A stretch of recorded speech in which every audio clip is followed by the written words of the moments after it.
Yo sobre todo, bueno, yo soy Alba Riesgo, no soy cardiólogo, soy médico de familia, trabajo en el Servicio de Urgencias del Hospital Central de Asturias y, bueno, agradecer a la organización del Congreso haber contado con nosotros, con el Grupo de Urgencias de la Sociedad Española de Cardiología, en poder participar en esta reunión de arritmias, que seguro que será muy interesante y que espero que tenga como fruto una buena colaboración en el futuro entre ambas sociedades. Sin más, empezamos con los casos clínicos. El primer caso clínico, aquí está, lo presentará la doctora Sarquella sobre un paciente pediátrico. Adelante. Hola, bueno, buenas tardes. Estamos contentas que tengamos este público. No contábamos con tener tanta audiencia y estamos bueno, aquí para intentar aprovechar esta tarde. Entonces, el caso pediátrico que os quería proponer sale un poquito de lo que es habitual. Todo el mundo nos pensamos que vamos a hablar de las ablaciones, así, pero yo creo que como ya extrapolamos muchísimo lo que es el niño en el adulto y prácticamente fuera de algunas características de tamaño evidente, no hay mucha diferencia. Yo creía importante el abordaje clínico de un caso pediátrico, que sí que es verdad que se puede presentar con cierta frecuencia y que a lo mejor se os consulta, ya sea como cardiólogos de adultos o como especialistas en arritmias, para algún tipo de caso como este. El caso es que se titula "No todo lo que parece epilepsia es epilepsia", y a lo largo del caso entenderéis el porqué de este título. Esto es una niña en el momento en que se nos consulta, es una niña de 10 años que tiene un retraso cognitivo moderado sin filiar evidente, es una niña con dificultad para comunicarse, una timidez un poco extraña y que está siendo seguida por una epilepsia generalizada tratada con ácido valproico. Ingresa en el momento en que nos consultan. El motivo es que estaba en el hospital es por una descompensación de su epilepsia, que llevaba controlada desde los 7 años, que fue el momento en que se derivó a neurología por un retraso global, con una resonancia a nivel cerebral, cariotipo, X frágil, secuenciación, screening metabólico, todo normal, y que tenía un coeficiente intelectual de 52, o sea, es un retraso cognitivo importante.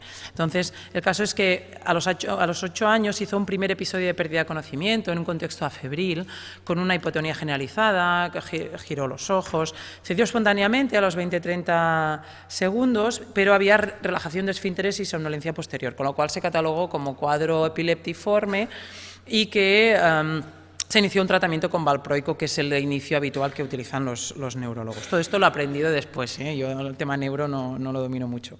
Entonces, sí que se veía en el electroencefalograma actividad paroxística, como podéis ver. Bueno, yo os lo explico, que yo cuando veo esto soy una ignorante absoluta. El caso es que ves que están unas ondas un poquito planas y de repente pues hay una exacerbación de estas curvas. El caso es que en los últimos 3 meses, en el momento del ingreso, había aumentado las frecuencias de las crisis, ahora ya se presentaban de forma diaria, pero no se correspondían a crisis en el electroencefalograma. Pero esta vez lo que refería a la familia, que la niña sí se comunicaba con la madre, es que ella refería como que tenía flato, ¿no? Que tenía como un dolor abdominal, pero al mismo tiempo presentaba sudoración, palidez, y esto podía llegar a ser crisis de hasta 14-15 veces diarias, siempre desencadenadas pues, por emociones muy sutiles, por el hecho solamente pues, que entrara la enfermera en la habitación para medir la presión y a la niña hacía estos cuadros, ¿no? Pero curiosamente mejoraban con el reposo y no siempre estaban relacionadas con que se desconectaba la niña. O sea que había cambiado, referían que había cambiado el tipo de crisis. El caso es que, como signos guías, teníamos una niña con un déficit cognitivo moderado, con una epilepsia idiopática que tampoco sabía muy bien el origen, pero bueno, una epilepsia como tantas otras se ven en pediatría, y que además presentaba, sumado todo esto, unos episodios paroxísticos con un dolor abdominal, palidez, sudoración, desencadenados por estrés, que mejoraban con el reposo y más o menos con desconexión. Entonces, aquí mi primera pregunta: ¿tenéis el sistema de votación interactiva? Esto es un sí, ¿no? Vale. Entonces, ahora nuestra actitud es, nos mandan un papelito de interconsulta a los de neuro y qué actitud debemos tomar, ¿no? Les decimos a los neurólogos que vayan probando con varios fármacos, que al fin y al cabo solo lleva valproico y que hay una amplia gama de antiepilépticos que pueden probar. 2, le podemos hacer una valoración cardiológica, un electro, por ejemplo, y ver qué tal. 3, valoración cardiológica ya súper completa, con electro, eco, un Holter, una prueba de esfuerzo, o directamente le probamos un test genético que a lo mejor en todo lo que se le había estudiado anteriormente no tenía valor. Entonces, os pido, no sé, tal cual, que voten. Vale, pues que voten, votad. No sé. Ah, vale. Pues ya está, ¿no? Cerramos, yo creo que es... Vale, entonces, qué bien. Aquí tenemos un bipartido. El caso es que todos creéis que algo tenemos que hacer, ¿no? Aunque sea un electro, ¿no? Unos pensáis que solo con un electro basta y otros pensáis que tenemos que hacer un estudio más completo, ¿no? Entonces, en este caso, en función de lo que pensemos, pues haremos una cosa o otra. Supongo que los que pensáis el electrocardiograma, bueno, valoración cardiológica, le hicimos de todo, ¿vale?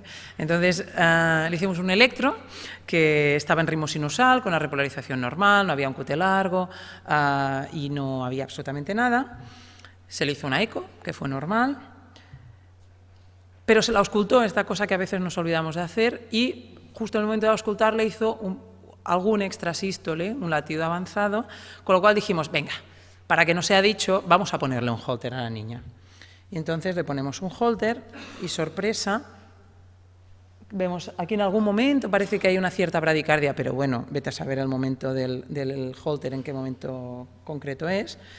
Pero empezamos a ver algún tipo de extrasístole a lo largo del registro, que va apareciendo más extrasístoles ventriculares, más extrasístoles ventriculares y muchísimas más, con un patrón que ya no podemos ni definir. Que es un trazado de Holter a lo largo de unos 10 minutos, vemos que esto puede durar como 1 minuto o algo así, y esto se repetía 19 veces a lo largo de estas 24 horas de Holter. Es decir, hacía unos episodios paroxísticos, coincidiendo con esto de sudoración, dolor de barriga que presenta la niña, y que coincidían con una extrasistolia ventricular marcada hasta en salvas y algunas de morfología bidireccional. Entonces, ¿qué diagnóstico tenemos? Una torsada de puntas por QT largo, una taquicardia ventricular idiopática, una taquicardia ventricular polimórfica catecolaminérgica o una taquicardia sinusal por intolerancia a todos los antiepilépticos que lleva. Aquí os he regalado una E por medio que no tocaría. Entonces, si queréis votar...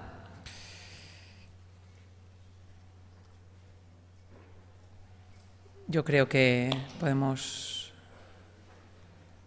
ver los resultados. Muy bien. Entonces, hay una mayoría del público que cree que es una taquicardia ventricular polimórfica catecolaminérgica, supongo por el desencadenante del estrés que se va repitiendo. Hay algunos de vosotros que creéis que es una ventricular idiopática y algunos torsadas de puntas por QT largo. Torsadas de puntas por QT largo, en algún momento el electro parece que hace como una forma de torsada de puntas, pero en ningún momento se detectó un QT largo en ninguno de los registros. ¿De acuerdo? Entonces, se catalogó, dados los antecedentes y todo, se catalogó como taquicardia ventricular polimórfica catecolaminérgica. Y se fueron a buscar, esto es un diagnóstico clínico que debemos hacer por prueba de esfuerzo, pero estábamos limitados porque es una niña, ya os he dicho que tenía un retraso intelectual, pero también motor, y la verdad es que era muy difícil hacer una prueba de esfuerzo. Conseguí medio hacer una prueba de esfuerzo con la niña montada en la cinta y yo por detrás aguantándola, pero realmente era muy complicado porque a la que empezaba a dar latidos te daba miedo y bueno, yo al menos la levanté porque dije, bueno, ya. Entonces, no hay una prueba de esfuerzo concluente que sería, en los casos de una catecolaminérgica, lo que nos daría el diagnóstico, pero el diagnóstico, cuando tenemos una sospecha, podemos plantearnos un test genético donde iríamos a buscar mutaciones en el gen de la rianodina 2 o en la calcicoestrina, que son los dos que nos podrían explicar. Existen otros genes relacionados, pero la gran mayoría están relacionados con estos dos genes. Entonces, si pensamos que es una catecolaminérgica, ¿qué tratamiento sugerís? ¿Le damos beta-bloqueante? ¿Le decimos que evite los sustos y las emociones solamente? ¿Le ponemos un DAI? ¿O le ponemos un marcapasos? ¿Qué es lo que creéis de primera elección que haríamos? Podemos discutirlo todo, ¿eh? Todo es discutible.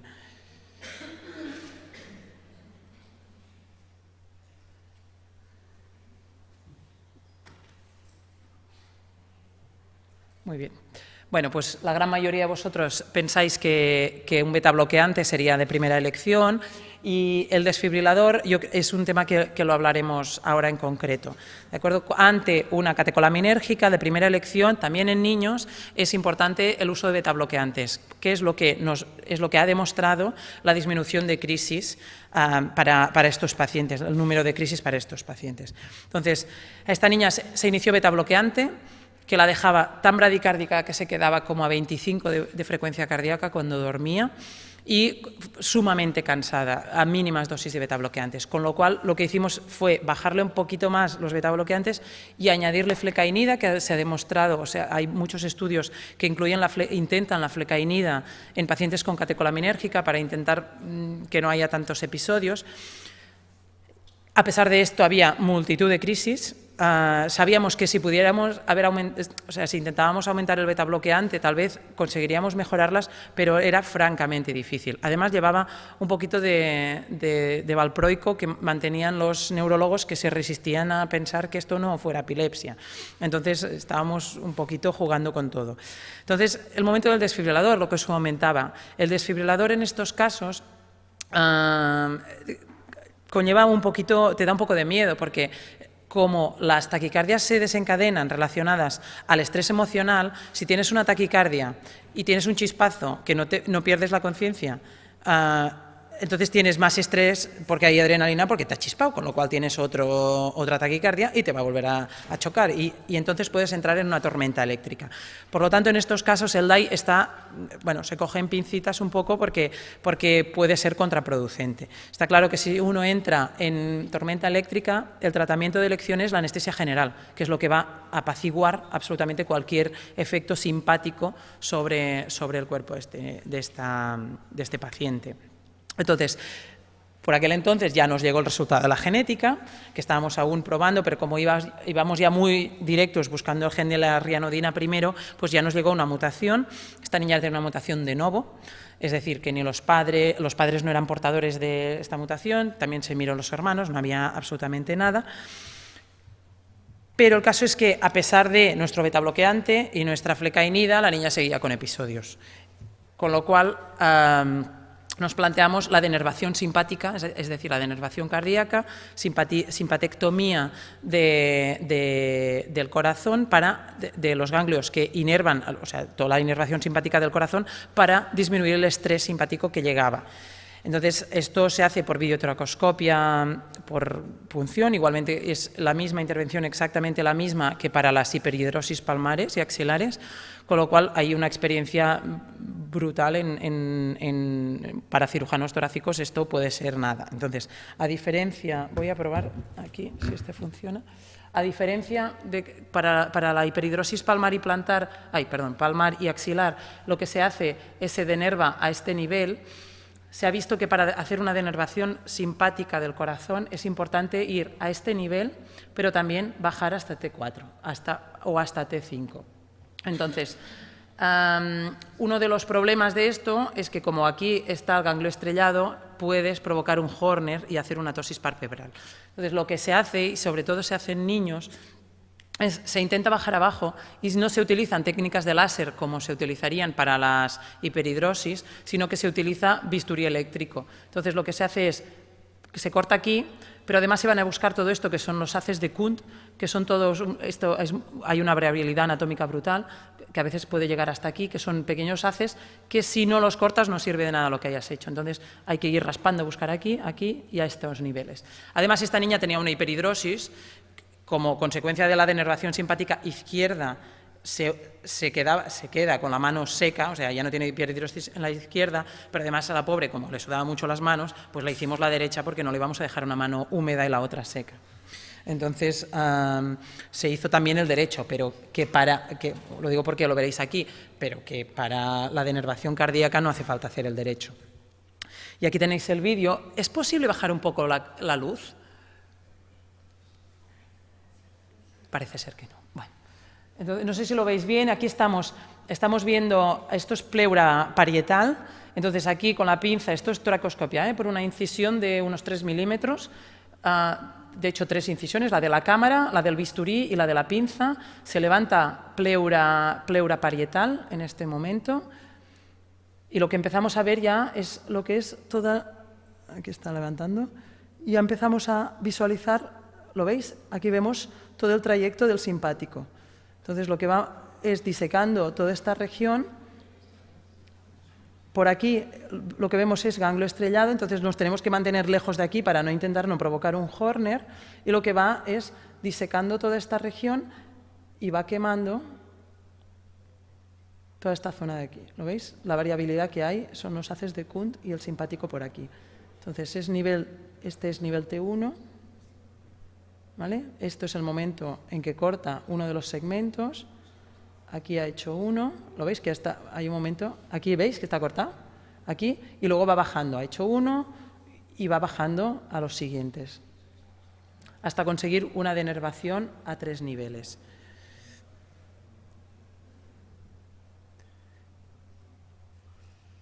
Aquí a veces se puede llegar a ser muy gordo, ¿eh? El último que hicimos, además de hacer esto, tuvo que ir y cortar directamente porque había un haz súper gordo. Y ya os digo, hay una variabilidad anatómica muy importante, por lo cual es muy importante para asegurarse que no te dejas ningún haz, que alguien que tenga mucha experiencia en hacer esto, porque para asegurarse bien que la anatomía es la correcta con todo lo que hacemos. Mirad aquí, lo que ha hecho es un raspado de toda la costilla, porque había habido unos haces de Kundt aquí muy lejanos, entonces lo que hace es raspa toda la costilla para asegurarte que no hay nada más. Estamos hablando de una niña que pesaba 23 kilos. Aquí va abriendo pleura, más abajo. Yo creo que ha vuelto a empezar, ¿no? Vale, no sé si... Entonces, ponemos un holter. Esto es una intervención que es ambulatoria. De todas formas, nosotros les dejamos 24 horas ingresados porque justo salen de quirófano con un Steri-Strip aquí, bueno, 3 Steri-Strips, pero ya con el holter puesto. Entonces les dejamos y en planta les hacemos movilizar enseguida e intentamos someterles a todos los estreses normales que a ella pues le provocaban todo, pues que entrara la enfermera, había un fellow que cada vez que lo veía la niña, pum, se sincopaba porque lo encontraba muy guapo, entonces la pobre le hicimos hacer entrar el fellow 3 veces para asegurarnos, y había ausencia absoluta de ni una sola extrasístole. Hizo también un vómito por la tarde que nos fue muy bien, entonces ninguna extrasístole, ninguna taquicardia, con lo cual lo que hicimos fue parar el tratamiento de flecainida, le hemos mantenido el tratamiento beta bloqueante porque al fin y al cabo hemos denervado el corazón, pero la enfermedad la tiene igual, con lo cual creemos que es importante el mantenerle una protección con beta bloqueante. Y en principio vamos haciendo seguimientos, controles. La niña no ha tenido ningún otro episodio, 0 episodios desde la intervención. Entonces, 4 comentarios, simplemente recordaros que la taquicardia ventricular polimórfica catecolaminérgica es una canalopatía hereditaria, cardíaca, supuestamente, y os explicaré por qué más adelante. Y las arritmias ventriculares se desencadenan por estrés, a veces solo estrés emocional, pero también por ejercicio. La primera manifestación puede ser síncope o muerte súbita, y recordad que el electro en reposo y la ecocardio suelen ser normales.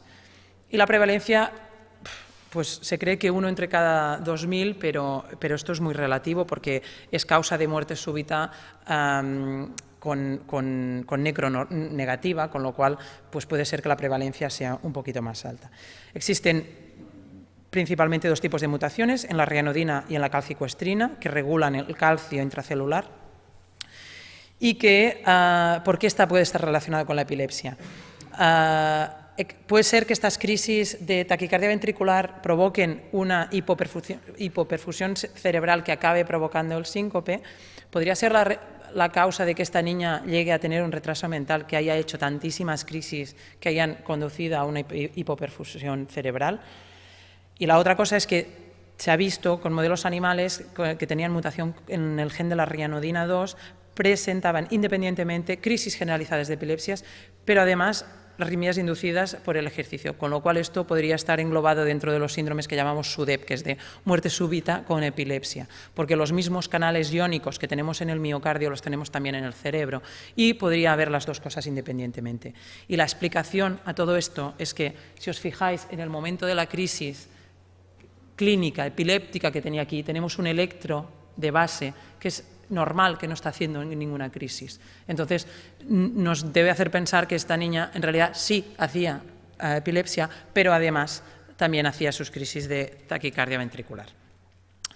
Por tanto, ya para pensar que recordar siempre que los niños con episodios sincopales inducidos por ejercicio o estrés tengan una epilepsia, puede ser epilepsia, es que se ha meado encima, que no, que tal, esto no es justificación para no pensar que puede tener un origen cardiológico, y que el eco y el electro de reposo son normales. Recordar el simpático y explicaros nuestra experiencia en simpatectomía en pediatría.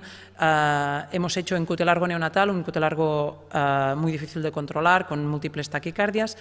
También en un paciente con un cute largo en un escolar, una niña de 5 años, en 2 catecolaminérgicas, como en este caso, y en un síndrome de Andersen-Tawil, un cute largo tipo 7, con múltiples, infinitas taquicardias que no ha servido de nada. Entonces, con 3 pacientes ha funcionado maravillosamente bien, que es lo que dice la literatura, cute largo y catecolaminérgica funciona. Andersen-Tawil no ha servido absolutamente de nada. Con las mismas que entró, salió. Con lo cual también es importante reportar esto porque, bueno, pues si uno ya ha caído en este error, pues que no se vuelva a repetir. Entonces, este es el cute largo neonatal que hicimos y este es una foto que algunos ya habéis visto, es mi mano comparado con lo que era la niña de 3 kilos en el momento del procedimiento y el momento en que le hacemos la toracoscopia. Y nada más, simplemente concluir que no todo lo que parece epilepsia es epilepsia, que tenemos que plantear, siempre lo decimos, y tenemos que hacerle el abordaje multidisciplinar en todos nuestros pacientes y que la simpaticolisis o simpatectomía en catecolaminérgica es altamente efectiva. Y nada más, muchas gracias.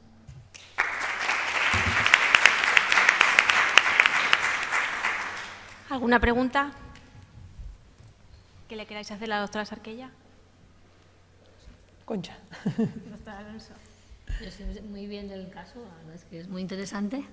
La verdad es que hay cosas que a mí se me ocurren, ¿no? Para que si nos puedes aclarar o simplemente los mensajes estos que decías para llevarse a casa. Claro, el síncope en los niños no es una cosa muy frecuente, ¿no? El síncope vasovagal. Entonces, signos de alarma, cosas de alerta que hayan, ¿no? De hacer pensar en descartar una patología tan seria como puede ser esta en los niños. Esta sería una pregunta que te quería hacer. La siguiente es respecto al caso, el tratamiento antiepiléptico se ha suspendido o no, ¿no? Quizá a lo mejor tú hubieras apuntado que a lo mejor lo que hacía la niña es que fibrilaba y por eso convulsionaba, ¿no? Esta otra. Y luego, otra cosa es respecto al tratamiento betabloqueante. Es decir, el tratamiento betabloqueante, ¿todos los betabloqueantes son iguales para tratar las TVs catecolaminérgicas de este tipo? ¿O hay que pensar en algún betabloqueante selectivo, digamos? Ya no me acuerdo de la primera, que claro. No, se le han parado el tratamiento. Vale, el síncope. Mira, en cuanto al síncope. El síncope en pediatría, hay una cosa, por ejemplo, que los que se dedican a urgencias pediátricas tienen clarísimo. Cuando me llama y dice, Georgia, se ha sincopado, tiene 6 años. Esto no me cuadra. O sea, 6 años, un niño no se sincopa. Cuando un niño se sincopa es que ya tiene 12, 13, está en edad prepuberal, puberal, es cuando yo digo, cuando hay el cachondeo hormonal, ¿no? Y esto es así, entonces que tiene el vasovagal típico. Pero es importante siempre el interrogar hasta morir, o sea, el 3er grado de qué estabas haciendo cuando te pasó. O sea, ¿estabas en clase sentado y pum, te caíste? ¿O es que estabas de pie o es que te levantaste? Porque fácilmente yo les hago la comparativa de estás tumbado en el sofá, te has dejado el móvil en la habitación, has sonado y a medio camino te has caído. Entonces dicen sí, entonces claro, esto es el vasovagal que todos reconocemos. Pero cuando es el niño que está haciendo nada y ¡pum!, se sincopa, esto a mí me hace encender las alarmas, al menos encender las alarmas. Entonces, la edad, por supuesto, un niño por debajo de los 10 años no tiene por qué tener vasovagales. Y la otra es el síncope en el deporte. El síncope de esfuerzo para mí siempre es patológico y me implica al menos que yo haga una prueba de esfuerzo. Y ya veremos si tal. Pero en mi servicio, cuando un niño entró por la puerta de cardio, no le has preguntado su nombre, que ya le estamos quitando la camiseta para hacer una eco. Con lo cual, en pediatría nosotros somos cardiólogos, arritmólogos, pero ecografistas, ¿no? Y en pediatría entran por la puerta y a veces no llevamos fonendo, pero les hacemos el eco. Y hace que, bueno, pues puedas descartar cualquier otra cosa. En cuanto al tratamiento de la niña, el betabloqueante de elección en general debería ser el nadalol.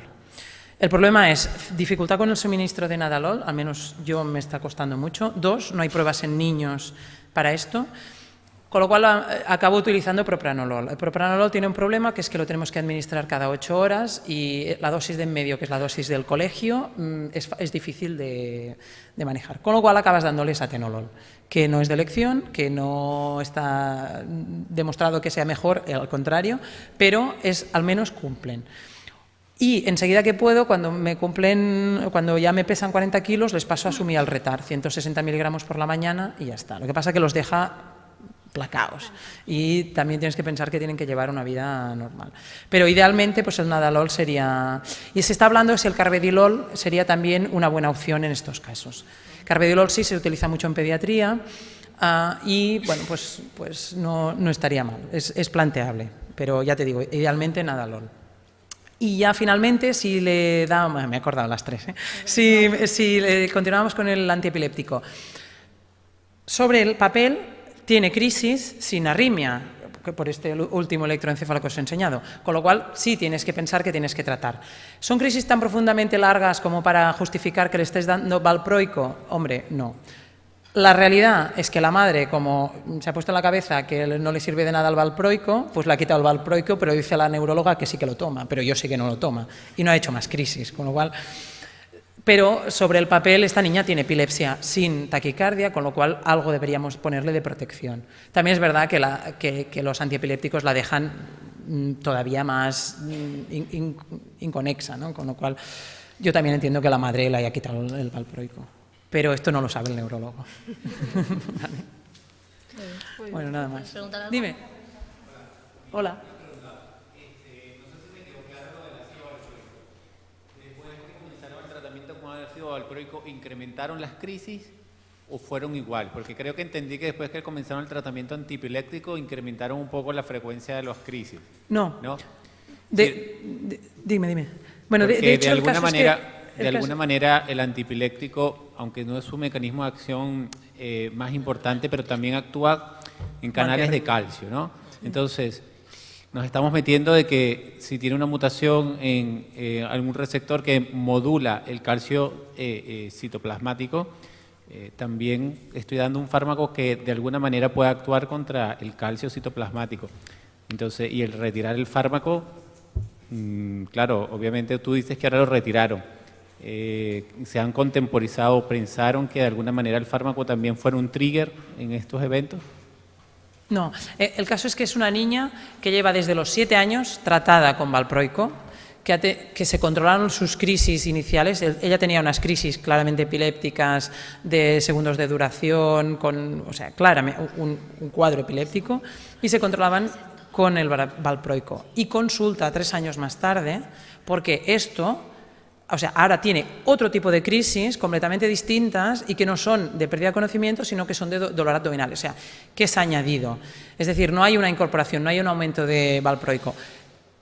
Evidentemente, antes de que esta niña, con este cambio de crisis, nos llegara a cardio, había habido toda una prueba de varios fármacos antiepilépticos, pero su valproico, que había mantenido desde hacía 3 años, no le había provocado ninguna crisis de taquicardia, supuestamente. Entonces, Básicamente es un poco también para ilustrar, que no he entrado en esto, que la clínica de la catecolaminérgica es como que estás protegido más o menos hasta los 10 añitos, y luego de los 10 a los 20 es cuando ya estalla todo lo que es toda la cadena. ¿Por qué? No lo sabemos. ¿Por qué el Brugada te afecta a los 40 años? Tampoco lo sabemos, ¿no? Pero el caso es que esta niña ha tenido su mutación y su alteración iónica, pero no ha manifestado taquicardias hasta que ha tenido 10 años, a pesar de que seguía llevando su valproico desde hacía 3. O sea que en realidad el valproico, esto lo discutimos, esta pregunta yo la hice también a los neurólogos, pero el valproico en realidad no ha sido ningún cambio. Sí que es verdad, entre el diagnóstico de catecolaminérgica y el inicio de las crisis, que ya eran taquicardias,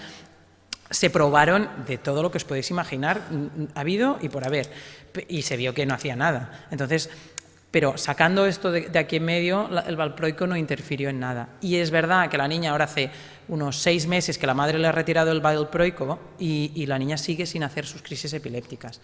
Y ya con la simpatectomía pues ha dejado de hacer también sus taquicardias. Pues nada, muchas gracias. Dime.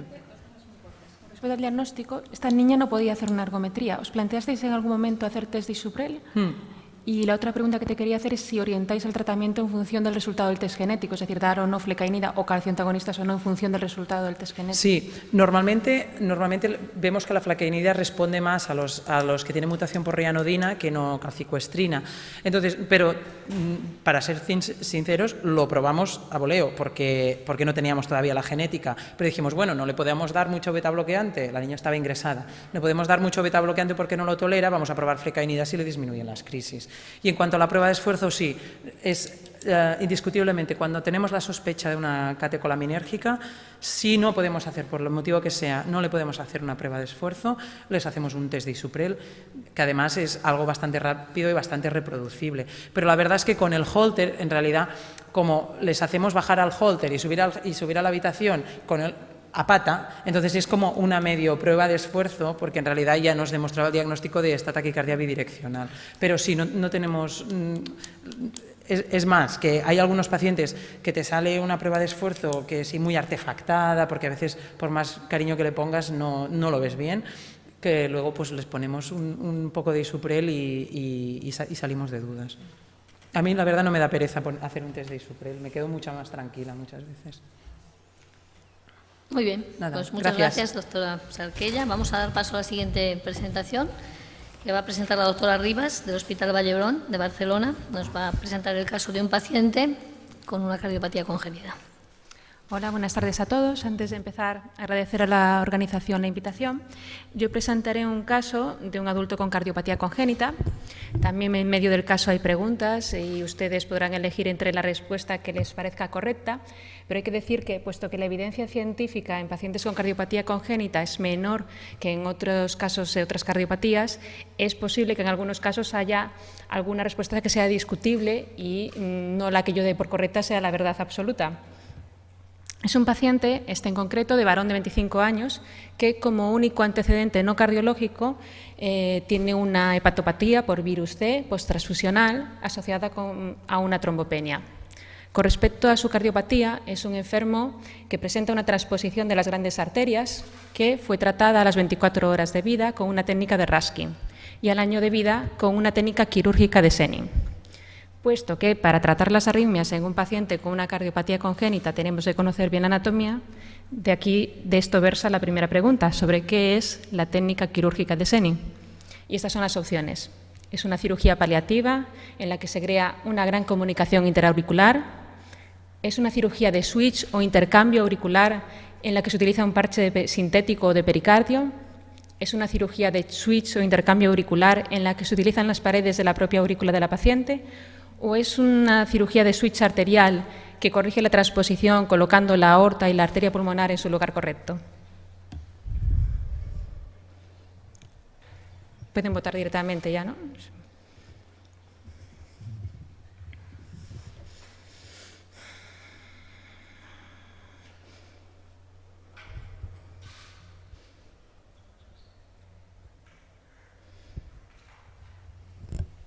Hasta aquí. Muy bien.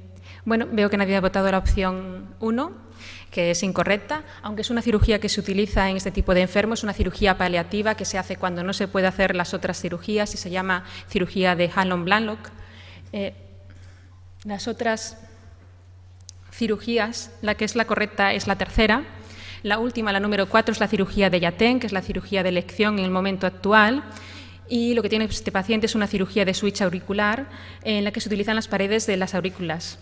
Explicaremos en más detalle esto, en qué consiste una cirugía de switch auricular. Bueno, estos pacientes lo que tienen es una aorta que está conectada al ventrículo derecho y la arteria pulmonar conectada al ventrículo izquierdo. Para evitar la circulación en paralelo, lo que se hacía es derivar la circulación de las venas cavas, la circulación venosa, hacia la aurícula anatómicamente izquierda y por lo tanto ir al ventrículo izquierdo y de aquí a la arteria pulmonar, y la circulación arterial que viene de las venas oxigenada, que viene de las arterias de las venas pulmonares, se dirige hacia la aurícula anatómicamente derecha y de aquí al ventrículo derecho y a la aorta. Y existen dos tipos de switch auricular.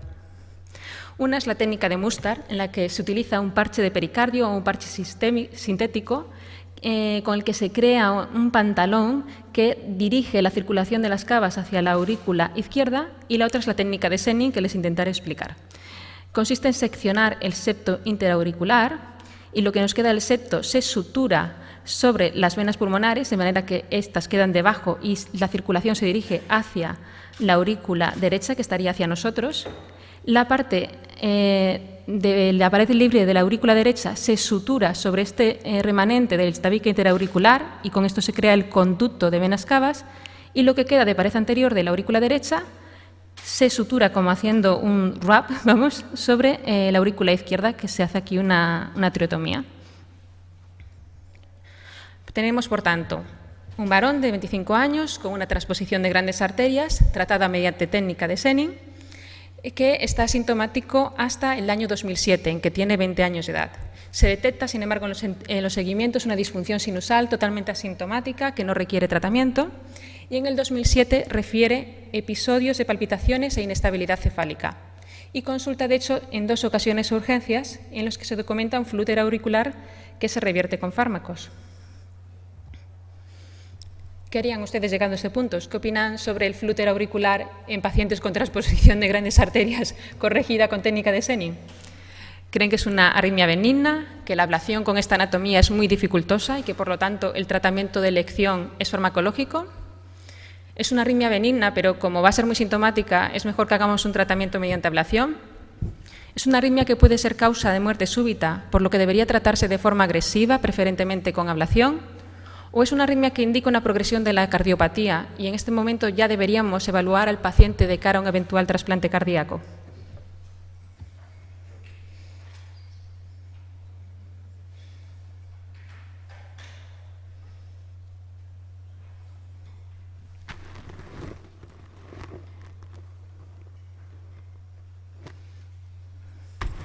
Muy bien. Bueno, veo que están de acuerdo la mayoría en hacer un tratamiento mediante ablación, pero no hay mucho acuerdo respecto a las consecuencias que tiene esta arritmia. En mi opinión, la tercera es la opción correcta y les explicaré por qué.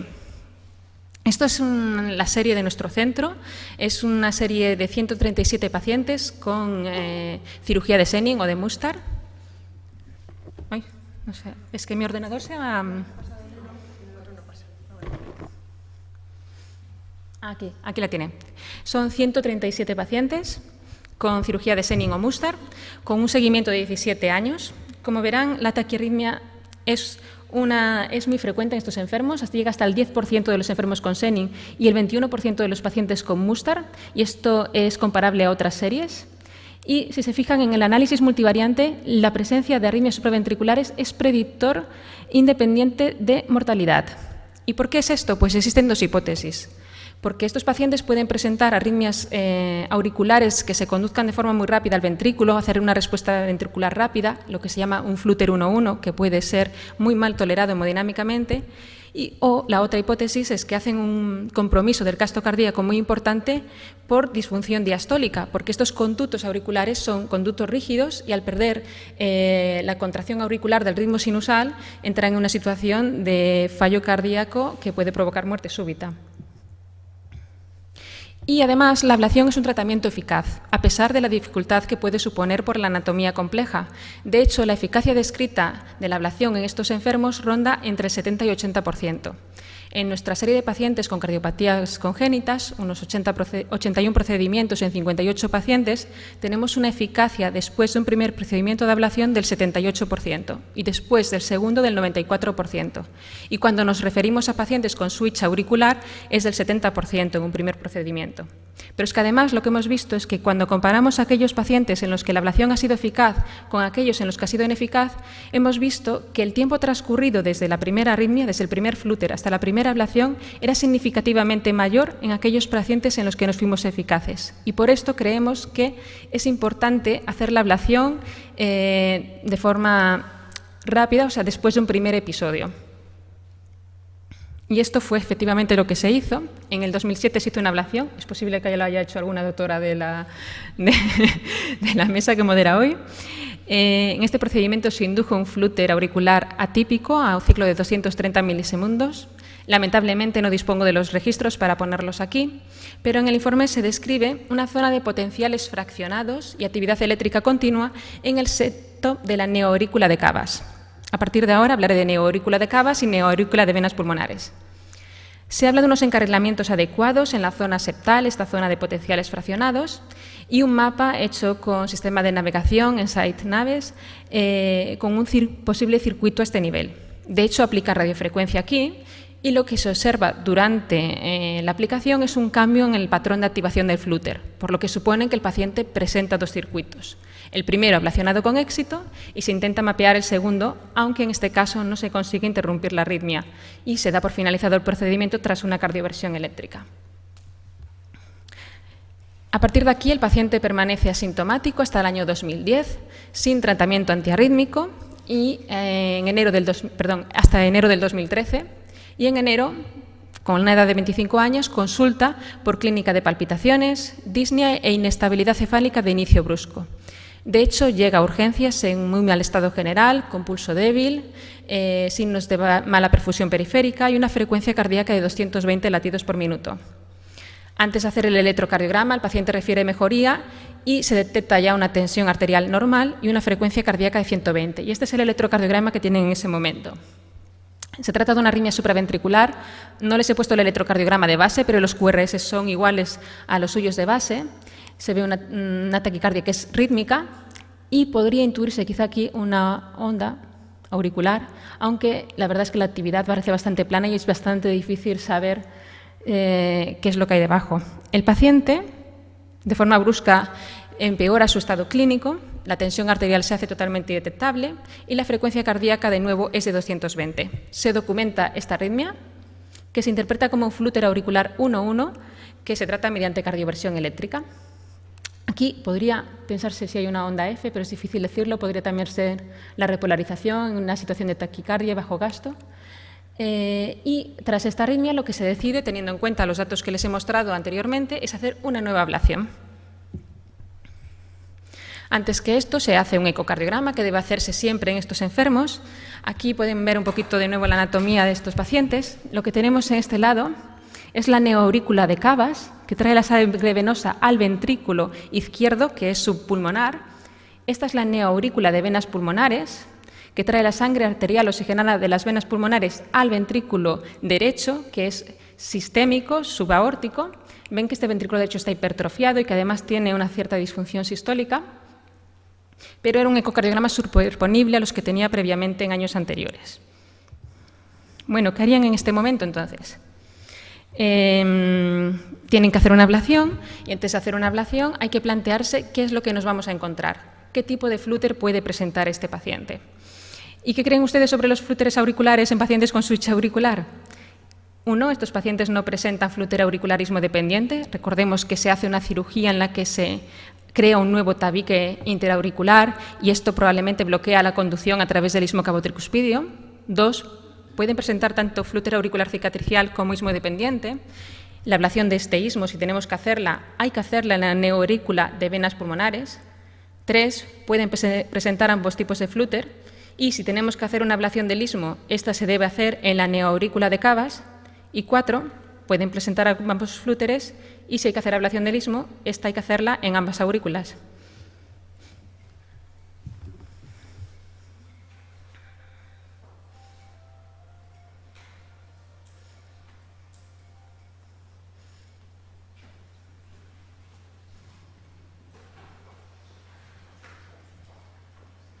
Pues sí, muy bien. Yo estoy totalmente de acuerdo. 100% esta vez. Pero les voy a explicar de todas maneras el porqué. Primero, efectivamente, estos pacientes pueden presentar ambos tipos de arritmia. De hecho, el flútero-auricularismo dependiente es la arritmia más frecuente en pacientes con switch auricular, como demuestran las series publicadas. ¿Y cómo se ablaciona el istmo en estos enfermos? Bueno, pues hay que tener muy presente la nota quirúrgica del momento en que se hace el switch auricular. Porque dependiendo de dónde se suture el tabique o el parche, estos 3 ejemplos son cirugía de Mustard y esto cirugía de Senning, ven que la parte inferior del parche puede colocarse por detrás o por delante del seno coronario, dejando el seno coronario en la parte de venas, de la aurícula de venas pulmonares o en la neoaurícula de cavas, y en función de esto quedará el istmo cabo-tricuspinio en su totalidad en la neoaurícula de venas pulmonares o quedará una parte en la de venas pulmonares y una parte en la de cavas. Por lo tanto, es seguro que vamos a tener istmo cabo-tricuspidio en la neoaurícula de venas pulmonares y es posible que también tengamos en la otra neoaurícula. Y tenemos que pensar que quizá tengamos que ablacionar en las dos. Antes de entrar en estos procedimientos, en cualquier paciente con una cardiopatía congénita, hay que hacer una planificación cuidadosa del procedimiento.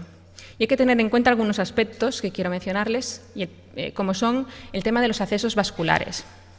Hay que recordar que estos pacientes han tenido estancias en UCI, probablemente con vías centrales, se les ha hecho cateterismos y en muchas ocasiones estos accesos vasculares están obstruidos o es difícil acceder por una fibrosis importante. Esto hay que saberlo o predecirlo de antemano.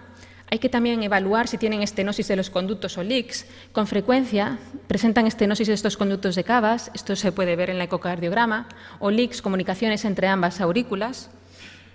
Hay que pensar cómo accederemos a la neoaurícula de venas pulmonares. No hay que olvidar que está en posición sistémica, que conecta con el ventrículo derecho y con la aorta. A través de cavas no podremos acceder. Si queremos un catéter de referencia, tenemos que pensar dónde localizarlo. Si recordamos, el seno coronario muchas veces está en la neoaurícula de cavas, no podremos colocar un seno coronario desde la vena cava inferior. Y también tendremos que pensar qué tipo de catéter de ablación utilizaremos. Yo les describo un poquito qué es lo que hacemos nosotros. Colocamos un catéter de 20 polos en la neoaurícula de cavas, de vena cava inferior a vena cava superior, que es el que utilizamos como catéter de referencia. Aunque parece una posición en la que pueda moverse el catéter, la verdad es que permanece bastante estable. Yo pienso que por esta forma cóncava que hace la neoaurícula. Habitualmente colocamos otro catéter en esta neoaurícula que utilizamos para estimular. Y por último, también a través de esta neoaurícula, si necesitamos ablacionar aquí, podemos introducir desde vena cava inferior el catéter de ablación y para acceder a la neoaurícula de venas pulmonares lo hacemos por vía retroaórtica y de esta forma podemos acceder y mapear esta neoaurícula. Se ve en escopia el catéter posicionado por vía retroaórtica en la zona del istmo cabo-tricuspidio. Nosotros utilizamos generalmente un catéter irrigado porque está descrito que la eficacia con este tipo de catéteres en estos pacientes es mayor.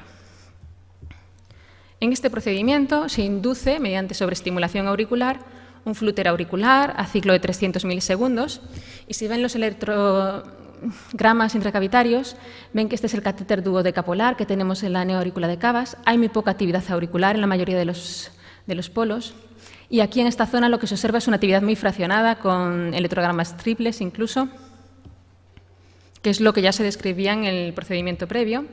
Esto es el electrocardiograma de superficie. La verdad es que la actividad eléctrica es muy plana, quizá aquí un poco unas ondas positivas precordiales derechas. Esto también es muy frecuente en estos enfermos, tienen mucha cicatriz auricular y no se ve la morfología de ondas F típica, ni siquiera en el flúter auricular típico. Y este es el mapa que se hizo. Se utilizó un sistema de navegación en Site Velocity. Aquí podemos apreciar la anatomía, repasémoslo un momento. Esta es la neoaurícula de Cavas, posicionada en el lado izquierdo. Este es el catéter duodecapolar que va de cava a cava. Y esta es la neoaurícula de venas pulmonares. Y este es el seno coronario que desemboca aquí. Aunque parezca difícil, la verdad es que se puede acceder al seno coronario de forma retroaórtica. Esta es una visión posterior anterior, la neoaurícula de Cavas, y aquí la neoaurícula de venas pulmonares. Incluso se puede llegar a mapear las venas pulmonares en esta zona, que en este caso no se pudo. Hubo mucha dificultad al hacer este mapa en apoyar el catéter en muchas zonas de la neoaurícula de Cavas. La verdad es que el mapa de activación no es muy congruente, ni se ve un circuito claro. Hay varias zonas de precocidad, aquí, aquí, aquí, aquí. Y se pensó que quizá podría haber un circuito en esta zona, que era la zona de potenciales fraccionados. Sí, estoy acabando. No se intentó encarrilar, no se pudo, y se hicieron aplicaciones de radiofrecuencia que fueron inefectivas. Pero si revisamos el mapa y recordamos que era muy difícil navegar, lo que vemos es que faltan puntos en esta zona de aquí y en esta zona del istmo, y esto podría haber hecho que este mapa sea incongruente. Bueno, ¿qué harían ahora? Intentarían un nuevo procedimiento haciendo una punción transeptal para conseguir un mayor apoyo de los catéteres, tratamiento farmacológico, puesto que la ablación es imposible. Teniendo en cuenta que no se puede hacer la ablación y ha tolerado muy mal el paciente la arritmia, se debería implantar un DAI, o puesto que el riesgo es que hagan una arritmia con una conducción ventricular rápida, pondrían un marcapasos y ablación del nodo AV. Hay que contestar muy rápido porque queda poco tiempo.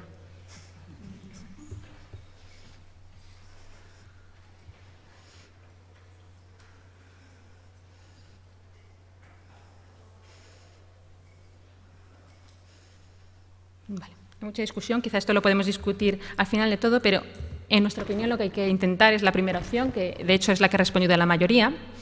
Aunque parezca difícil, se puede hacer una punción transeptal en estos pacientes. Esta es la descripción de la técnica. La clave reside en que la aguja se debe orientar hacia el lado del hombro derecho, justo al contrario de como lo hacemos habitualmente, y en una visión lateral hacia la zona anterior. Y estas son las imágenes de escopia de nuestra punción transeptal. Aquí se ve el introductor. Esta zona de aquí es la tinción del septo de una punción que se intentó previamente, y ya el introductor en la neoaurícula de venas pulmonares, y aquí cómo está nuestro catéter de ablación en esta neoaurícula. Se pudo completar el mapa. En este caso se consiguió mucho mejor apoyo del catéter, y lo que puede apreciarse aquí es un circuito que parece subir por la neoaurícula de venas cavas en sentido ascendente y bajar por esta zona hasta la neoaurícula de venas pulmonares. En definitiva, un circuito antihorario que involucra a ambas neoaurículas. Se hicieron maniobras de encarrilamiento en los dos anillos, y alrededor de ambos anillos había buenos encarrilamientos. Se intentó desde la zona de potenciales fraccionados, de nuevo no se pudo encarrilar por falta de captura, y se observó una zona de dobles potenciales todo alrededor del seno coronario y justo debajo una zona con un ciclo de retorno de cero sobre la que se hizo la aplicación de radiofrecuencia que consigue interrumpir el flúter auricular. Esta es la imagen para que se lo crea. Y como conclusión ya, creo que lo que se puede sacar un poco de este caso es que las taquiarritmias supraventriculares hay que recordar que son un marcador de mortalidad en pacientes con transposición de grandes arterias y cirugía de switch auricular, y esto creo que es extrapolable también a muchas cardiopatías congénitas complejas. Hay que saber que estos enfermos pueden presentar tanto flúter cicatricial como ismo dependiente.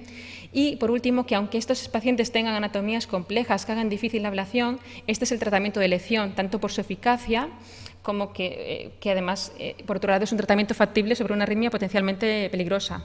Creo que se pueden discutir muchas cosas que no sé si dará tiempo, como si habría que bloquear el istmo, hacer líneas adicionales, tratamiento antiarrítmico o incluso el implante de DAI. Gracias.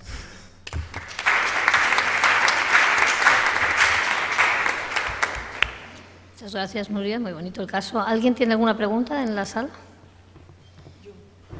Nuria, bueno, es precioso el caso y muy bien ilustrado.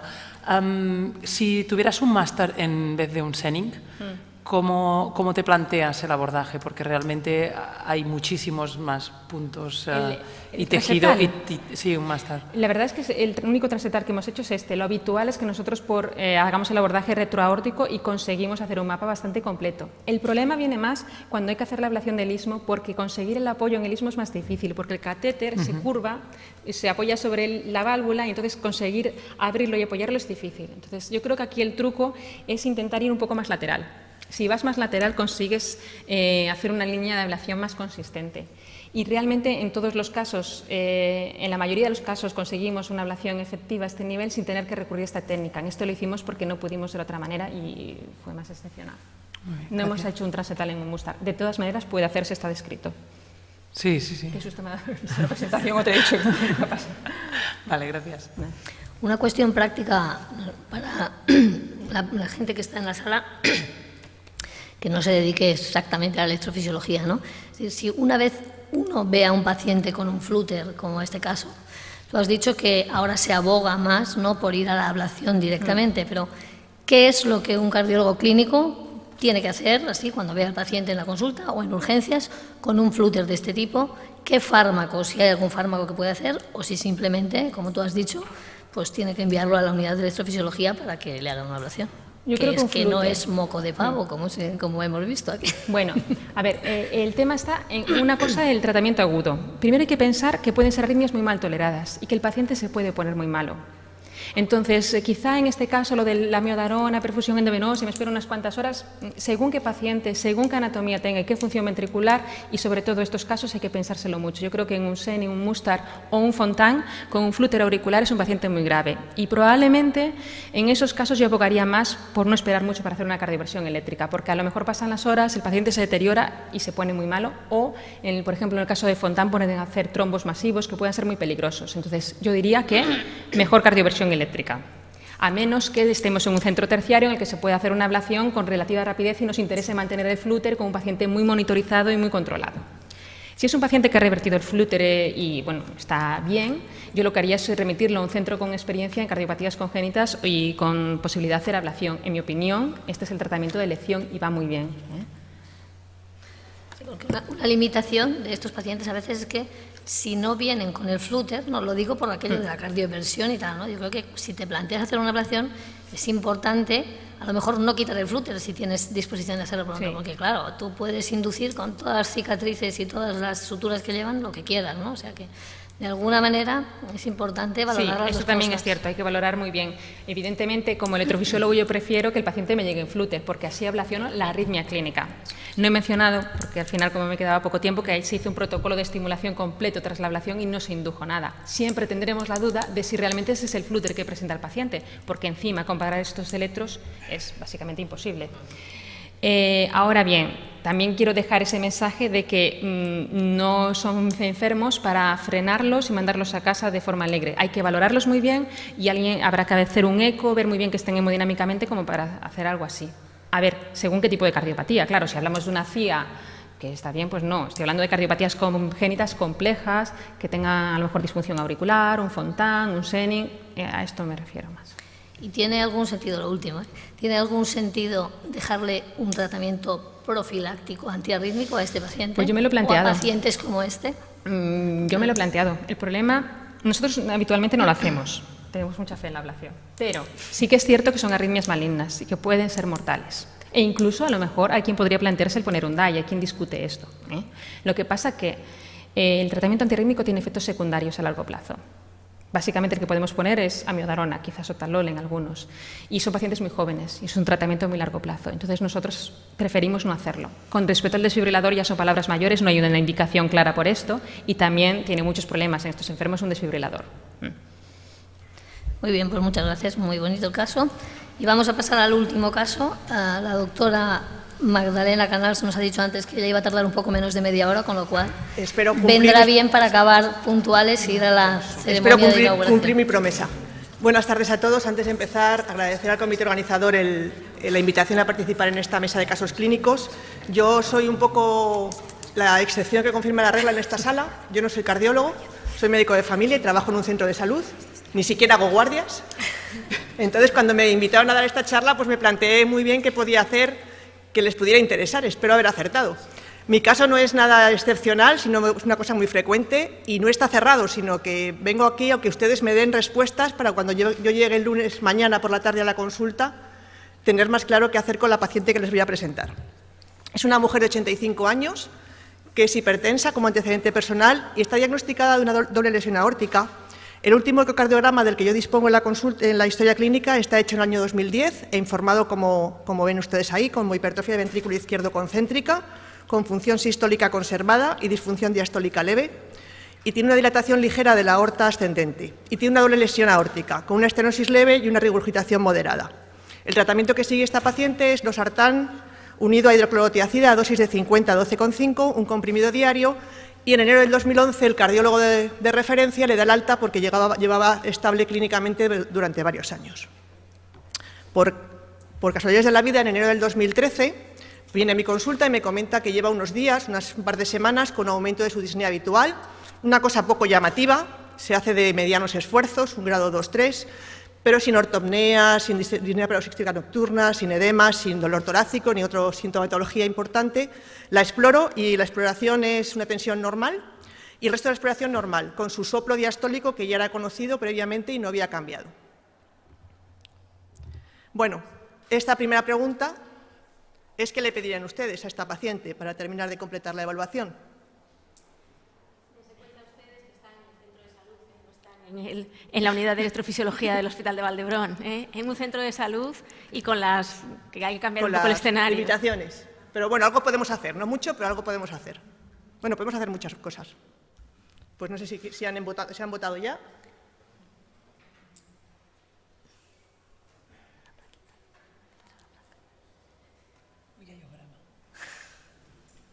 ¿No sale la respuesta? ¿O no le van a hacer nada? ¿Quién haría un electro? ¿Quién haría un electro? Que levante A ver, la mano. No funciona. La siguiente. A que vuelvan a votar. Que vuelvan a votar. A que vuelvan a votar, por favor. Que parece que no la ha cogido la...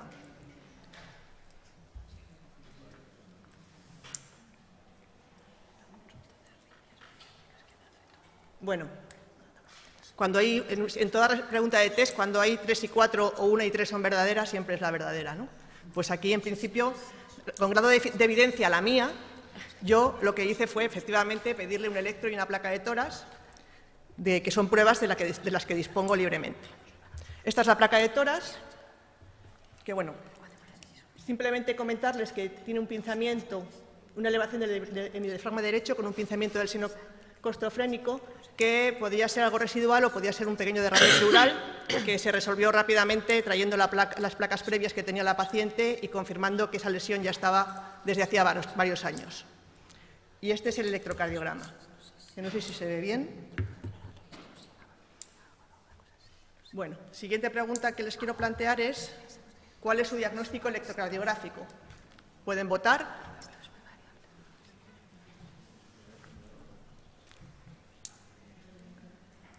No sé si les he dejado tiempo suficiente para ver el electro, no, ¿verdad? Pasa un momento adelante. Ahora ya has puesto la solución. Ay, perdón, he puesto la solución. Pensé que iba para atrás y iba para adelante. Bueno, no es un electrocardiograma que sea nada espectacular, ¿no? Pero bueno, ya lo saben.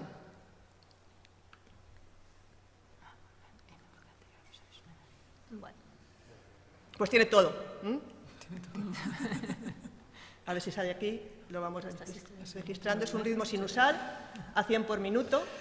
Tiene hipertrofia ventrículo izquierdo, que tiene, no sé si se ve bien, pero hagan un ejercicio de fe. Tiene un hemibloqueo anterior de rama izquierda y tiene un bloqueo incompleto de rama derecha con algún extrasístole supraventricular y algún extrasístole ventricular aislado. Bueno, pues yo tengo esta paciente en la consulta y un poco simplemente de un par de diapositivas para recordar lo que es el bloqueo bifascicular, que seguro que ya todos conocen, ¿no? Se define como el bloqueo que afecta a dos de los fascículos del sistema de conducción específico, generalmente referido a la unión del bloqueo de rama derecha con el bloqueo de alguna de las dos ramas de los dos fascículos de la rama izquierda. Hay algunos autores, aunque no parece que no está...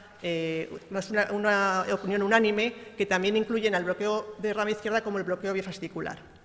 Como os decía, lo más frecuente es que se asocie el bloqueo de rama derecha con el hemibloqueo anterior de rama izquierda, que generalmente no tiene per se mal pronóstico, sino que el pronóstico va a depender de la cardiopatía que vaya asociada en estos pacientes. Sin embargo, el bloqueo de rama derecha asociado al hemibloqueo posterior de rama izquierda sí que generalmente es de peor pronóstico porque suele ya estar más afectadas más cantidad de fibras del sistema de conducción. Otros bloqueos multifasciculares pues sería el bloqueo trifascicular, que recuerdo que es el que afecta a los 3 fascículos de conducción, ya bien de forma simultánea o en momentos sucesivos. Y luego el bloqueo bifascicular asociado al bloqueo V de primer grado también se le llama bloqueo trifascicular. Bueno, ¿es frecuente? Pues los bloqueos bifasciculares son relativamente frecuentes en la población, entre el 1 y 1,5% de los pacientes. Y sobre todo sabemos que aumenta la prevalencia con la edad, de tal forma que en los pacientes mayores de 80 años hasta el 17% de ellos pueden tener algún tipo de bloqueo de rama. También son pacientes que tienen mayor riesgo de arritmias ventriculares y estas arritmias ventriculares son muchas veces las causantes de la alta tasa de mortalidad que presentan estos pacientes. Las causas, pues un montón de cardiopatías, pero para quedarnos con las 2 más frecuentes, la cardiopatía isquémica y la hipertensión arterial. Recordemos que esta paciente tenía una hipertensión arterial. Y la estenosis aórtica también es una causa relativamente frecuente. Siguiente pregunta.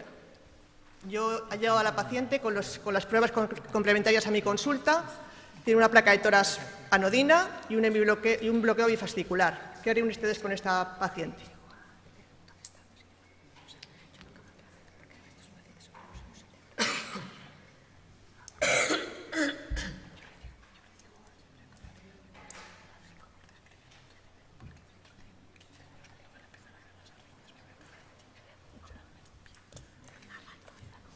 Bueno, me alegra mucho estar de acuerdo con ustedes, porque fue lo que yo hice, ¿no? Simplemente seguirla en la consulta. En principio no me planteé que tuviera que derivarla ni hacer ninguna otra cosa. ¿Por qué? Pues porque la evolución a bloqueo V completo en estos pacientes generalmente es bastante infrecuente, del 1 al 4% por año. Y como he dicho anteriormente, es más frecuente en aquellos pacientes que tienen afectado el fascículo posterior de la rama izquierda, no el fascículo anterior como era esta paciente. Otra cosa que sí que sabemos es que uno de los factores de riesgo claramente establecidos para esa progresión es la presencia de síncope. De tal forma que si no hay síncope, como era nuestro caso, pues prácticamente menos del 1% van a progresar a bloqueo V completo. Por tanto, bueno, pues es una paciente relativamente estable. En este estudio que les presento, que está publicado en el año 2010 en la Revista Española de Cardiología, se siguen a 249 pacientes que tienen bloqueo bifascicular durante una mediana de 4 años y medio. A todos se les puso un marcapasos para registrarlo, pero luego se vio que la necesidad de marcapasos permanente fue en 102 pacientes. Y se estudiaron los factores de riesgo que se asociaban a esa necesidad de tener que implantar un marcapasos permanente. Bueno, hay algunos como el intervalo HV mayor de 64 milisegundos, que era ya algo que había salido en publicaciones previas, aunque creo, por lo que he leído, aunque yo no soy experta, se hablaba más de 70 milisegundos, más que de 64. Y luego, quizá como novedad, ver que el predictor más potente es este intervalo HV, pero también como novedad, digamos, que se asocian otros factores que sí que podemos valorar en la consulta, ni siquiera en la consulta de cardiología, podemos valorar en la consulta de atención primaria, como son la presencia de clínica, de síncope, la presencia de una anchura del QRS por encima de 140 milisegundos y la presencia de insuficiencia renal, definida como un filtrado glomerular por debajo de 60 mililitros por minuto. De tal forma que cuando se combinan los distintos factores, aquellas personas en las que se agrupan los 4 factores de riesgo, hasta el 95% de ellos necesitaron la implantación de un marcapasos permanente. Es decir, que tenemos en la consulta de atención primaria o en la consulta de cardiología, sin necesidad de ser una consulta de electrofisiología, datos, digamos, en nuestra mano para poder seleccionar aquellos pacientes que van a tener mayor riesgo de desarrollar un bloqueo V completo. Volvemos a nuestra paciente. Y aquí tengo que decirles que esto me lo he encontrado de casualidad haciendo el caso y yo no he vuelto a ver a la paciente. Así que espero cuando me vaya de aquí saber lo que tengo que hacer con ella. Pues esta paciente, que yo estaba tan tranquila porque tenía un bloqueo bifascicular sin ningún problema, en febrero es vista en su domicilio por el servicio de emergencias porque tiene 2 caídas al suelo cuando se levantaba de la cama para ir al servicio y una de ellas asociada a pérdida de conocimiento. Los 4 días previos había tenido una gastroenteritis. Según el informe de urgencias, tiene una tensión cuando es valorada de 130/65, una expresión física muy similar a la que les he contado anteriormente, y se le hace un electrocardiograma en domicilio del que no dispongo, pero que está descrito como ritmo sinusal con algún extrasístole supraventricular aislado y eje izquierdo con eses profundas en 3 y AVF. No pone nada de bloqueos. No sé si porque no los tenía o porque la persona que leyó el electro no lo reflejó. Y se etiqueta de síncope vasovagal. Y un mes después, justo el mismo día del mes, pero al mes siguiente, mientras que estaba en el hospital visitando a un familiar ingresado, sufre un mareo intenso con visión borrosa, no llega a perder el conocimiento, se le toma la tensión en ese momento en la planta y tiene una tensión de 65/40, con una frecuencia cardíaca de 62 y una glucemia normal, y se la envía a urgencias. Cuando llega a urgencias la tensión está normal, 122/55, y el electro, que tampoco dispongo de él, tiene aún menos descripción. Ritmo sinusal 80 por minuto sin datos de isquemia aguda. Y es etiquetado de presíncope vasovagal. Bueno, con estos hallazgos, ¿cuál sería su actitud? ¿Llamo a la paciente urgentemente para que se vaya al hospital? Me quedo tranquila, digo, bueno, yo voy a venir a Santander y después ya tomo una decisión. Yo creo que lo ideal es que la cites el lunes en la consulta, que es 22 de abril, y entonces Claro, se va a caer otra vez.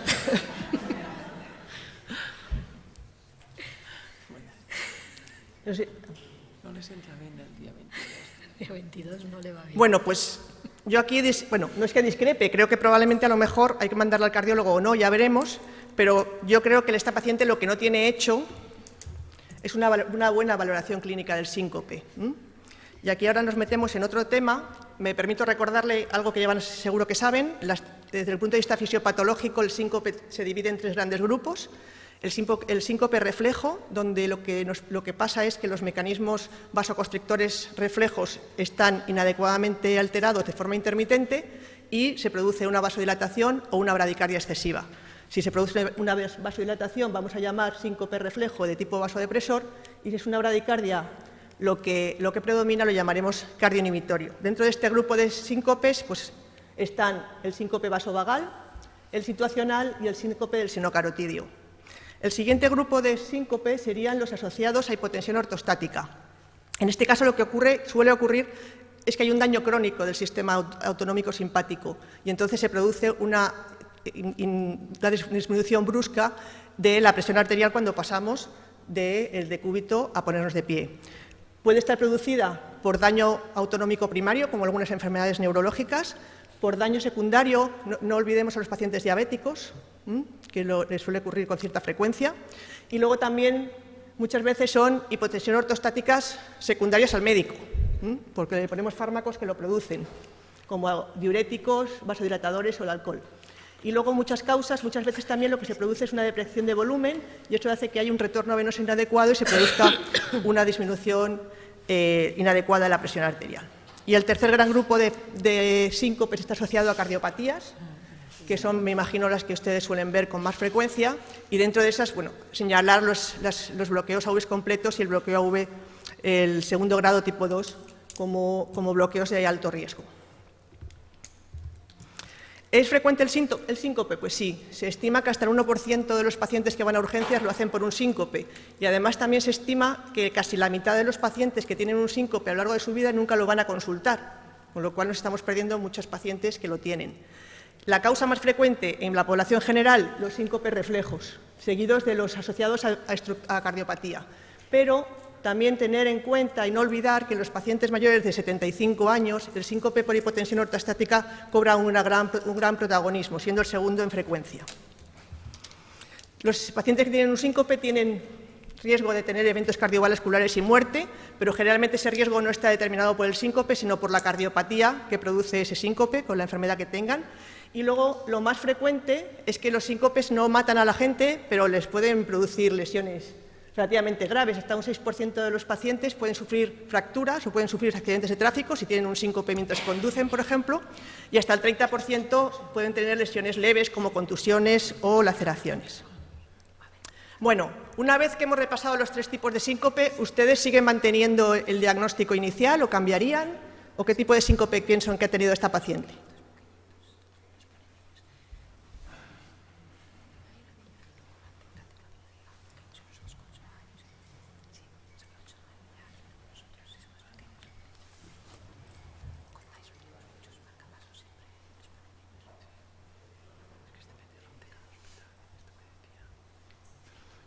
Bueno, estoy de acuerdo con ustedes. Otra vez, yo no tengo claro. A mí me da la impresión de que el primer síncope pudo ser más hipotensión ortostática y el segundo no me queda muy claro porque no sé, me faltan datos, no sé en qué situación estaba la paciente cuando tiene ese presíncope, ¿no? Bueno, ¿qué tenemos que hacer cuando nos encontramos un paciente que tiene síncope? Pues tenemos que hacer una evaluación inicial que está al alcance de todos nosotros, en cualquiera de las, digamos, niveles asistenciales en los que trabajemos. Habrá que hacer una historia clínica, una exploración física básica y un electrocardiograma. En la historia clínica, acordaos que yo creo después de esta sesión, si ya lo tenía claro, me queda más claro aún que la herramienta fundamental para diagnosticar, para valorar un síncope es la anamnesis, ¿no? O sea, es lo que nos cuenta el paciente, lo decía la doctora Georgia, no me acuerdo de tu apellido, que ella le preguntaba qué es lo que estaba pasando, qué es lo que estaba haciendo, porque es el instrumento más potente que nos va a permitir diagnosticar un síncope probablemente. Por supuesto, tenemos que hacer preguntas sobre qué estaba haciendo antes del síncope, en qué situación le ocurrió, si está asociado a alguna actividad o no, sobre el comienzo del ataque, si tuvo algún síntoma prodrómico, si tuvo palpitaciones, si tuvo náuseas, sobre el ataque, cómo fue, bien al paciente o a los testigos, cómo se cayó, si hubo movimientos de las extremidades, si hubo mordedura de lengua, y luego sobre la finalización del ataque. Y luego, bueno, como siempre, antecedentes, que voy a pasarlo rápidamente para que no incumplir mi promesa. En cuanto a la exploración física, pues una exploración física básica, donde no debemos olvidar la determinación ortostática de la presión arterial y un electrocardiograma. Con esas tres cosas, pues tendremos que contestar a estas tres preguntas. ¿Realmente ha sido un síncope? ¿Podemos estimar cuál es el diagnóstico etiológico? Y esta persona que tiene un síncope, ¿tenemos datos que nos hagan sospechar un riesgo elevado de episodio cardiovascular o muerte? Y a su vez, para contestar a la primera, tenemos que contestar estas cuatro. La pérdida de conocimiento fue completa, fue transitoria de comienzo rápido y duración corta, el paciente se recuperó espontánea y completamente sin secuelas, perdió tono muscular. Si la respuesta a las cuatro preguntas es que sí, podemos asegurar con mucha tranquilidad que el paciente ha tenido un síncope. Si alguna de las respuestas es que no, deberíamos buscar algún diagnóstico alternativo a esa pérdida de conocimiento que tuvo el paciente. El diagnóstico etiológico nos lo va a dar la anamnesis por las características que cada tipo de síncope tiene, no voy a entrar en ello. Y luego al final tendremos que tomar una decisión. Si yo estoy claramente segura de que el síncope le puedo poner un diagnóstico etiológico, pues le trataré. Pero si no tengo un diagnóstico seguro, el diagnóstico dudoso, estoy obligada a hacer una estratificación del riesgo. ¿Cómo estratificamos el riesgo? Bueno, pues si el paciente tiene una serie de criterios de riesgo elevado para poder tener un evento cardiovascular, una muerte. Hay muchos ahí, pero simplemente señalarles como uno de ellos, algo relacionado con nuestro caso, que uno de los criterios de riesgo sería el bloqueo bifascicular, pero con un QRS por encima de 120 milisegundos que esta señora en principio no tenía. En el caso de riesgo alto, sería indicativo de hacer una evaluación precoz, si se puede hacer precoz de forma ambulatoria, si no ingresado. Y si no es de riesgo alto, que es de riesgo bajo, pues es un síncope único. Podríamos, en principio, parar ahí, pero si fueran síncopes recurrentes, convendría hacer una evaluación un poquito más exhaustiva. Y ahora está la pregunta más importante que me tengo que llevar el lunes a mi casa. ¿Le harían algo más o se quedarían aquí? No sé si pueden votar. Aunque no hay más que dos opciones. O sea que el que vote la opción 5... me está tomando el pelo. Bueno, si estuviéramos en Santiago, tendría la tercera opción, que es depende. Depende. Bueno, como no estamos en Galicia, vale, sí. Bueno, no sé si me quedo tranquila o no. Bueno, pues una de las primeras pruebas que podríamos hacerle, que incluso le puedo hacer yo en la consulta el lunes 22, cuando la vuelva a citar, sería el test de la bipedestación activa, es decir, pasarla del decúbito del sentado al de pie y ver si tiene criterios diagnósticos de hipertensión ortostática, puesto que una de mis dudas era si había tenido un síncope por hipotensión ortostática.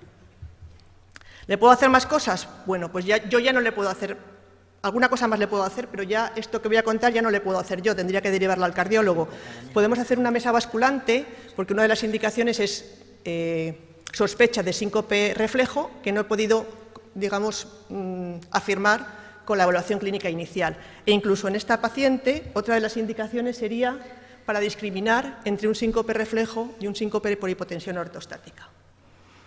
Otra prueba que está a mi alcance sería el masaje del seno carotidio, que yo tengo la impresión de que no se hace mucho. No sé las personas los cardiólogos si lo hacen mucho o no en la consulta valoración un síncope, pero bueno, la indicación sería síncope de etiología desconocida en paciente mayor de 40 años, después de que la evaluación inicial no me ha dado un diagnóstico. Te quedan 3 minutos. Vale. Más cosas que podemos hacer. Holter, que en principio si es un síncope poco frecuente no tiene mucha sensibilidad.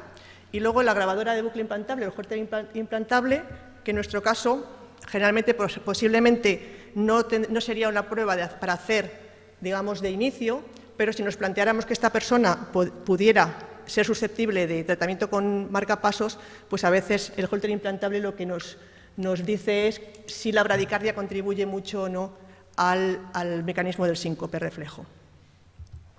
El estudio electrofisiológico, pues en nuestro paciente, si no hubiéramos llegado a un diagnóstico etiológico, en pacientes con bloqueo de rama tendría indicación cuando las pruebas no invasivas no han logrado establecer un diagnóstico, y otras cosas que se pueden hacer son un ecocardiograma si pensamos que el síncope puede estar asociado a una cardiopatía estructural, o una prueba de esfuerzo si ha sido durante o después del ejercicio.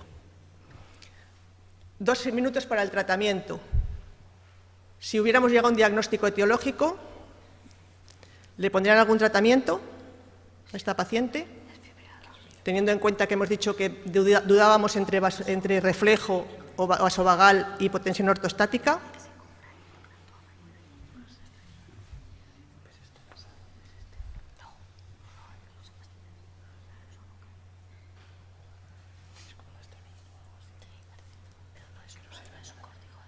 Bueno, pues también, ¿no? Yo ahí también estoy de acuerdo, ¿no? En principio, los pacientes... A ver si salta este. Los pacientes que tienen síncope reflejos o por hipotensión ortostática generalmente se pueden manejar con medidas generales, ¿no? En cuanto al síncope reflejo, pues lo más importante es tranquilizar al paciente. Si tiene fármacos que puedan contribuir a la reducción de la presión arterial, como en el caso de nuestra paciente, los diuréticos, pues se le pueden plantear retirarlos. Y es muy importante, sobre todo en pacientes que tienen síncopes de repetición y que tienen pródromos, pues intentar educarles para que sepan evitar y reconocer los desencadenantes y reconocer los síntomas prodrómicos para, si no se controlan así, poder hacer medidas para interrumpir el episodio. Fundamentalmente las medidas de contrapresión física, que crucen las piernas o que entrelacen las manos y estiren los brazos, que son en principio las más efectivas. Parece que el entrenamiento de basculación, que consiste en entrenar al paciente que tiene síncopes al estar de pie mucho tiempo, en estar cada vez más tiempo de pie, exige mucha dedicación y no lo hace nadie. En cuanto a los fármacos en el síncope reflejo, prácticamente no tienen muy poca evidencia. Algunos estudios con resultados contradictorios, de tal manera que hoy en día no se pueden recomendar de una forma sistemática. Solamente según las guías del síncope, yo ahí digo lo que he leído porque no soy experta, podría ser útil la estrategia en pacientes con síncope reflejo de repetición que están relacionados con un desencadenante conocido, tomar una pastilla de midodrina 1 hora antes de realizar esa actividad, lo que se llama la estrategia de la pastilla de bolsillo, pero eso no sé si se hace o no se hace. Pero generalmente, en principio, como idea, que los fármacos, nada. Y la estimulación cardíaca, pues en el caso de que solamente en el estudio electrofisiológico hubiéramos visto que que el síncope se debe a la bradicardia espontánea severa, o pacientes con síndrome del seno carotidio cardioinhibitorio. En cuanto a la hipotensión ortostática, pues mantener un nivel de hidratación y consumo de sal adecuado si no son hipertensos. Y bueno, aquí los fármacos sí que tienen algunos resultados más mejores y sí que se puede utilizar tanto la midodrina como la fluodocortisona. Marcapasos, pacientes con bloqueo de rama, síncope y un estudio electrofisiológico positivo, o bien pacientes con síncope de causa desconocida después de haber hecho toda la batería de estudios y que tengan un bloqueo de rama.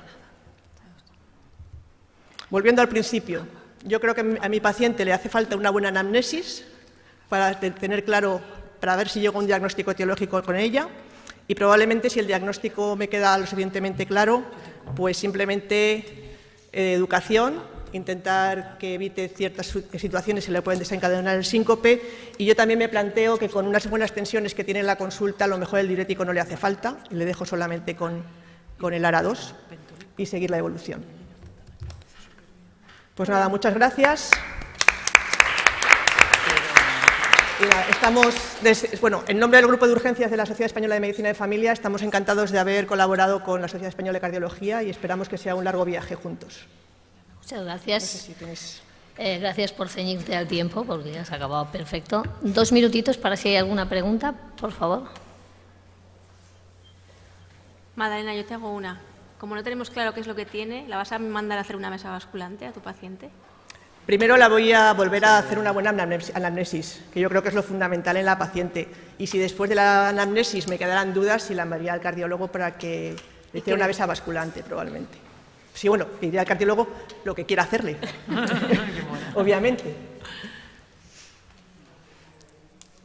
Yo creo que una cosa muy importante a tener en cuenta es que en el diagnóstico del síncope, o sea, el diagnóstico del síncope es clínico.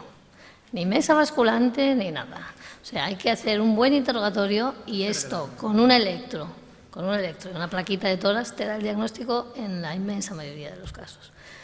Yo no le haría una mesa basculante a esta señora que tiene 85 años, es ir a hacerla, pasarlo mal, o sea, porque no, vas a hacer que se maree, que se síncope. Y otra cosa muy importante en los pacientes ancianos es que muchas veces van polimedicados, es decir, hay gente que va con tratamiento antihipertensivo, 2, 3 fármacos y a lo mejor no necesitan tanto, ¿no? Entonces yo creo que lo primero es, siempre y cuando tú no detectas una cardiopatía estructural severa, que pueda justificar un síncope cardiogénico, entonces tiene más riesgo, pues lo primero es, lo más frecuente es lo más frecuente, que es el síncope vasovagal, neuromediado, por lo tanto quitar todo lo que sea que fomente o que pueda hacer que el paciente esté más hipotenso, etcétera. Pero es muy importante. Y el masaje del seno carotidio, yo rompo una lanza, hay que hacerlo, no pasa nada. No conozco a nadie que se haya muerto por hacerle el masaje del seno carotidio. Nadie. Los auscultantes si tiene uno una placa y luego aprieta sin ensañarse, ¿no? Simplemente suavemente. Y esto te da mucha información. Pero bueno, es que mi impresión, que a lo mejor es que equivocada, es que yo no veo en los informes, en los pacientes, o por lo menos que se describa o que se haga. Por eso preguntaba. Bueno, que no pues sé si es una cosa yo que es... creo que porque entonces se hace mal, ¿sabes? Pero sobre todo en un paciente anciano que puede tener más hipersensibilidad del seno carotidio es importante. Y otra cosa a tener en cuenta en la gente anciana es, a veces pueden hacer arritmias supraventriculares, o sea, una FA. Esa señora tenía estas historias auriculares, una rachita de FA o lo que sea, que les puede hacer sincoparse por el hecho de ser más mayores. Bueno, no sé. Yo la citaría el día 22. A ver si hay suerte. Le quitaría fármacos y le diría, está usted perfecta. Eso es lo que pensaba hacer. Pues nada, muchas gracias. Bueno, pues vamos a dar por concluida. Despide tú, Alba. Vamos a dar por concluida la mesa. Muchas gracias a todos por vuestra atención y vuestra asistencia y recordaros que ahora a las 7 es la inauguración oficial de la reunión. Gracias a todos.